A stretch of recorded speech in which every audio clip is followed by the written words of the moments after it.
हाँ जी, नैक्सट देखो importance of delegation. मतलब जे ਅਸੀਂ ਕਿਸੇ ਨੂੰ ਡੈਲੀਗੇਸ਼ਨ ਕਰਦੇ ਹਾਂ ਕੋਈ ਅਥਾਰਟੀ ਵਗੈਰਾ ਤਾਂ ਉਹਦੇ ਕੀ ਫਾਇਦੇ ਨੇ। Delegation is the essence of organisation. ਕਿਸੇ ਵੀ ਆਰਗੇਨਾਈਜੇਸ਼ਨ ਦੇ ਵਿੱਚ ਡੈਲੀਗੇਸ਼ਨ ਬਹੁਤ ਜ਼ਰੂਰੀ ਆ। It increases the working capacity of the managers and increases the efficiency of the whole organization manifolds।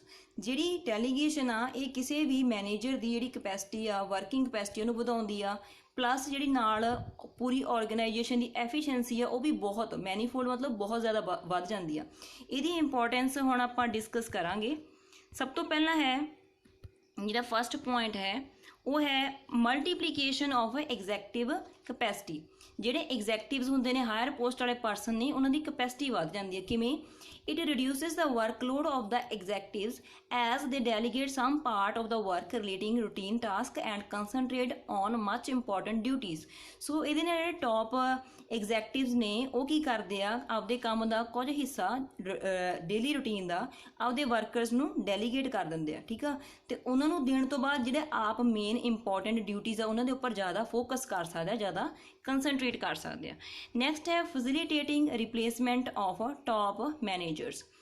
ਫੈਸਿਲੀਟੇਟ ਦਾ ਮਤਲਬ ਹੁੰਦਾ ਹੈਲਪ ਕਰਨਾ, ਮਤਲਬ ਟੌਪ ਮੈਨੇਜਰ ਦੀ ਰਿਪਲੇਸਮੈਂਟ ਦੇ ਵਿੱਚ ਵੀ ਹੈਲਪ ਕਰਦੀ ਹੈ ਡੈਲੀਗੇਸ਼ਨ। ਕਿਵੇਂ? Because of delegation subordinates become competent to perform the work of the executives. ਹੁਣ ਡੈਲੀਗੇਸ਼ਨ ਹੋਣ ਦੇ ਕਾਰਨ ਕੀ ਹੈ, ਜਿਹੜੇ ਸਬੋਰਡੀਨੇਟ ਨੇ ਮਤਲਬ ਇੰਪਲੋਈਜ਼ ਨੇ ਜਾਂ ਵਰਕਰਸ ਨੇ ਉਹ ਵੀ ਇੰਨੇ ਕੁ ਯੋਗ ਹੋ ਜਾਂਦੇ ਆ, ਯਾਨੀ ਕਿ ਕੈਪੇਬਲ ਹੋ ਜਾਂਦੇ ਆ ਕਿ ਆਪਦੇ ਜਿਹੜਾ ਕੰਮ ਆਪਦੇ ਐਗਜ਼ੈਕਟਿਵਸ ਦਾ ਉਹ ਵੀ ਉਹ ਪਰਫਾਰਮ ਕਰਨ ਲੱਗ ਜਾਂਦੇ ਆ।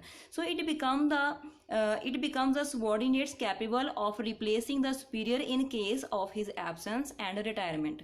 ਸੋ ਜੇ ਮੰਨ ਲਓ ਕਿਸੇ ਹਾਇਰ ਪੋਸਟ ਵਾਲੇ ਪਰਸਨ ਦੀ ਰਿਟਾਇਰਮੈਂਟ ਹੋ ਜਾਂਦੀ ਆ ਜਾਂ ਉਹ ਕਦੇ ਐਬਸੈਂਟ ਹੁੰਦਾ ਤਾਂ ਸਬੋਰਡੀਨੇਟ ਇੰਨੇ ਕੁ ਕੈਪੇਬਲ ਹੋ ਜਾਂਦੇ ਆ ਕਿ ਉਹਨਾਂ ਦਾ ਕੰਮ ਉਹ ਕਰ ਸਕਣ। ਨੈਕਸਟ ਹੈ creating organisational framework. Process of delegation creates a superior subordinate relationship which is essential for creation of organizational framework। So delegation ਦੇ ਨਾਲ ਇੱਕ ਆਰਗੇਨਾਈਜੇਸ਼ਨ ਦਾ ਫਰੇਮਵਰਕ ਵੀ ਬਣਦਾ ਹੈ, ਕਿਉਂਕਿ ਜਦੋਂ ਇੱਕ ਦੂਜੇ ਨੂੰ ਆਪਦੀ ਜਿਵੇਂ ਆਪਾਂ ਕਹੀਏ ਅਥਾਰਟੀ ਡੈਲੀਗੇਟ ਕਰਦੇ ਆ ਸੁਪੀਰੀਅਰ ਕਿਹਨਾਂ ਨੂੰ, ਸਬੋਰਡੀਨੇਟਸ ਨੂੰ, ਤਾਂ ਉਹਨਾਂ ਦੇ ਵਿਚਕਾਰ ਇੱਕ ਰਿਲੇਸ਼ਨ ਬਣਦੀ ਆ ਜਿਹਦੇ ਕਰਕੇ ਪ੍ਰੋਪਰ ਆਰਗੇਨਾਈਜੇਸ਼ਨ ਦਾ ਫਰੇਮਵਰਕ ਬਣਦਾ ਵਾ। ਨੈਕਸਟ ਹੈ opportunity for professional growth. The subordinates learn the executive's job, increase his ability, understanding and capability, thus facilitating professional growth। ਜਿਹੜੇ ਸਬੋਰਡੀਨੇਟ ਨੇ ਹੁਣ ਉਹਨਾਂ ਨੂੰ ਡੈਲੀਗੇਟ ਹੁੰਦੀ ਆ ਅਥਾਰਟੀ ਜਿਹਦੇ ਕਰਕੇ ਉਹ ਆਪਦੇ ਐਗਜ਼ੈਕਟਿਵ ਲੋਕ ਨੇ ਜਿਹੜੇ ਹਾਇਰ ਪੋਸਟ ਵਾਲੇ ਲੋਕ ਆ ਉਹਨਾਂ ਦਾ ਕੰਮ ਕਰਨਾ ਸਿੱਖ ਜਾਂਦੇ ਆ। ਸਬੋਰਡੀਨੇਟ ਦੀ ਆਪਦੀ ਐਬਿਲਿਟੀ ਵੱਧ ਜਾਂਦੀ ਹੈ, ਉਹਨਾਂ ਦੀ ਆਪਦੀ ਅੰਡਰਸਟੈਂਡਿੰਗ ਆਪਦੀ ਕੈਪੇਬਿਲਿਟੀ ਵੱਧ ਜਾਂਦੀ ਆ। ਸੋ ਇਸ ਤਰੀਕੇ ਨਾਲ ਉਹਨਾਂ ਦੀ ਇੱਕ ਪ੍ਰੋਫੈਸ਼ਨਲ ਗਰੋਥ ਹੁੰਦੀ ਆ। ਠੀਕ ਆ, ਪ੍ਰੋਫੈਸ਼ਨਲ ਗਰੋਥ ਹੋਣ 'ਚ ਹੈਲਪ ਮਿਲਦੀ ਆ। ਨੈਕਸਟ ਹੈ ਮੋਟੀਵੇਟਿੰਗ ਦਾ ਸਬੋਰਡੀਨੇਟਸ। Authority delegated along with responsibility develops the feeling of involvement among the subordinates and act as a motivational force for them। ਹੁਣ ਜਦੋਂ ਆਪਾਂ ਆਪਦੇ subordinates ਨੂੰ delegate ਕਰਦੀ authority ਨਾਲ ਕੁਛ ਰਿਸਪੌਂਸਿਬਿਲਿਟੀ ਵੀ, ਤਾਂ ਉਹਨਾਂ ਦੇ ਮਨ ਦੇ ਵਿੱਚ ਇੱਕ ਇੱਦਾਂ ਦੀ ਇਨਵੋਲਵਮੈਂਟ ਦੀ ਫੀਲਿੰਗ ਆ ਜਾਂਦੀ ਆ ਕਿ ਹਾਂ ਅਸੀਂ ਆਰਗੇਨਾਈਜੇਸ਼ਨ ਨਾਲ ਜੁੜੇ ਹੋਏ ਹਾਂ, ਤਾਂ ਜਿਹੜੀ ਚੀਜ਼ ਉਹਨਾਂ ਨੂੰ ਮੋਟੀਵੇਟ ਕਰਦੀ ਆ ਮਤਲਬ ਉਤਸ਼ਾਹਿਤ ਕਰਦੀ ਆ ਕੰਮ ਕਰਨ ਲਈ। ਨੈਕਸਟ ਹੈ prompt decisions. All the managers at various levels involve in the decision making process. ਜਿੰਨੇ ਵੀ ਚਾਹੇ ਲੋਅਰ ਲੈਵਲ ਦਾ ਮੈਨੇਜਰ ਆ ਚਾਹੇ ਹਾਈ ਲੈਵਲ ਦਾ, ਉਹ ਸਾਰੇ ਕੀ ਕਰਦੇ ਆ ਡਿਸੀਜ਼ਨ ਮੇਕਿੰਗ ਪ੍ਰੋਸੈਸ ਦੇ ਵਿੱਚ ਇਨਵੋਲਵ ਹੁੰਦੇ ਆ। All managers are interested with requisite authority to perform jobs independently। So ਹਰ ਇੱਕ ਮੈਨੇਜਰ ਦੇ ਲਈ ਜ਼ਰੂਰਤ ਹੁੰਦੀ ਆ ਇੱਕ requisite authority ਦੀ, ਮਤਲਬ ਰਿਕੁਆਇਰਡ ਅਥਾਰਟੀ ਦੀ ਜ਼ਰੂਰਤ ਹੁੰਦੀ ਹੈ ਜਿਸ ਕਰਕੇ ਉਹ ਆਪਦੀਆਂ ਜੌਬਸ ਨੂੰ ਇੰਡੀਪੈਂਡੈਂਟਲੀ ਕੀ ਕਰ ਸਕਣ, ਪਰਫਾਰਮ ਕਰ ਸਕਣ। ਇੰਡੀਪੈਂਡੈਂਟਲੀ ਕੀ ਹੁੰਦਾ, ਜਿਹੜਾ ਕਿਸੇ ਤੇ ਨਿਰਭਰ ਨਾ ਹੋਵੇ। ਨੈਕਸਟ ਦੇਖੋ ਬੇਟਾ 7th point, achieving business goals. Delegation integrates and channelizes the efforts and energies of the individuals to the desired goal of the business and facilitate in achieving it। ਜਿਹੜੀ ਡੈਲੀਗੇਸ਼ਨ ਆ ਇਹ ਇੰਟੀਗ੍ਰੇਟ ਕਰਦੀ ਆ। Integrate ਹੁੰਦਾ ਕਿਸੇ ਚੀਜ਼ ਨੂੰ ਜੋੜਨਾ, ਠੀਕ ਆ, ਐਂਡ ਚੈਨਲਾਈਜ਼ ਮਤਲਬ ਇਕੱਠੇ ਕਰਕੇ ਐਫਰਟਸ ਨੂੰ ਕਰਨਾ ਜਾਂ ਇੰਡੀਵਿਜੂਅਲ ਦੀਆਂ ਐਨਰਜੀਜ਼ ਨੂੰ ਇਕੱਠੇ ਲੈ ਕੇ ਚੱਲਣਾ ਤਾਂ ਕਿ ਜਿਹੜੇ ਡਿਜ਼ਾਇਰਡ ਗੋਲਸ ਨੇ ਬਿਜ਼ਨਸ ਦੇ ਅਸੀਂ ਉਹਨਾਂ ਨੂੰ ਕੀ ਕਰ ਸਕੀਏ, ਅਚੀਵ ਕਰ ਸਕੀਏ।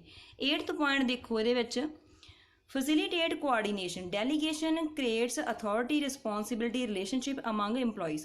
ਸੋ ਜਿਹੜੀ ਡੈਲੀਗੇਸ਼ਨ ਹੈ ਇਹ ਕੀ ਕਰਦੀ ਆ, ਅਥਾਰਟੀ ਰਿਸਪੌਂਸਿਬਿਲਿਟੀ ਰਿਲੇਸ਼ਨਸ਼ਿਪ ਪੈਦਾ ਕਰਦੀ ਆ ਇੰਪਲੋਈਜ਼ ਦੇ ਵਿਚਕਾਰ A well-knit relationship among individuals brings an overall coordination in the organization.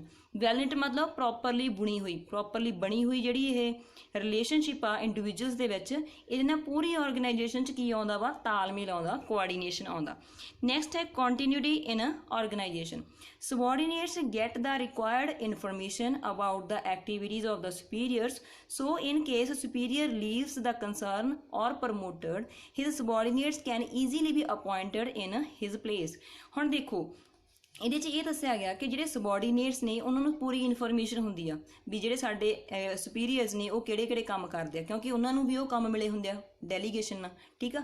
ਤਾਂ ਇਨ ਕੇਸ ਕਹਿੰਦੇ ਮੰਨ ਲਓ ਜਿਹੜਾ ਸੁਪੀਰੀਅਰ ਆ ਉਹ ਜੋਬ ਛੱਡ ਕੇ ਚਲਾ ਜਾਂਦਾ ਜਾਂ ਉਹਦੀ ਪ੍ਰਮੋਸ਼ਨ ਹੋ ਜਾਂਦੀ ਆ, ਜਿਹੜੇ ਉਹਦੇ ਸਬੋਰਡੀਨੇਟਸ ਨੇ ਉਹ ਈਜ਼ੀਲੀ ਉਹਦੀ ਜਗ੍ਹਾ 'ਤੇ ਅਪੋਇੰਟ ਹੋ ਸਕਦੇ ਆ, ਠੀਕ ਆ। ਨੈਕਸਟ ਹੈ aids to expansion of business, ਮਤਲਬ ਬਿਜ਼ਨਸ ਨੂੰ ਐਕਸਪੈਂਡ ਕਰਨ ਦੇ ਵਿੱਚ ਵੀ ਜਿਹੜੀ ਡੈਲੀਗੇਸ਼ਨ ਆ ਉਹ ਹੈਲਪ ਕਰਦੀ। ਏਡ ਕੀ ਹੁੰਦਾ, ਹੈਲਪ।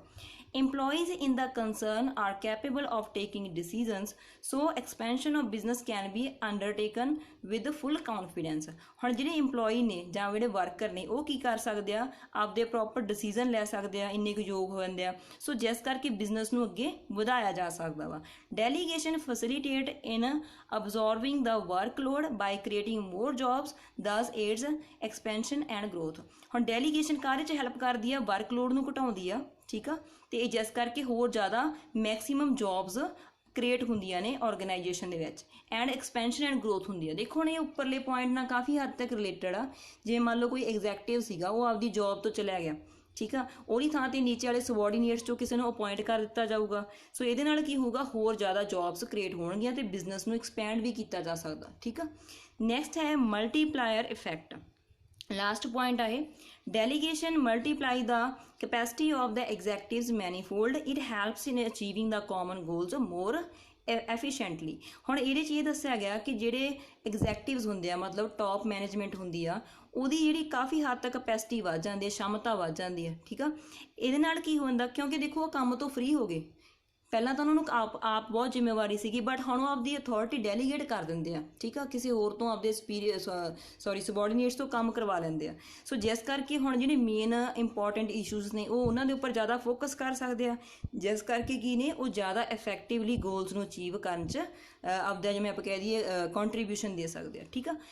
ਅੱਜ ਲਈ ਬੇਟਾ ਇੰਨਾ ਹੀ, ਥੈਂਕ ਯੂ।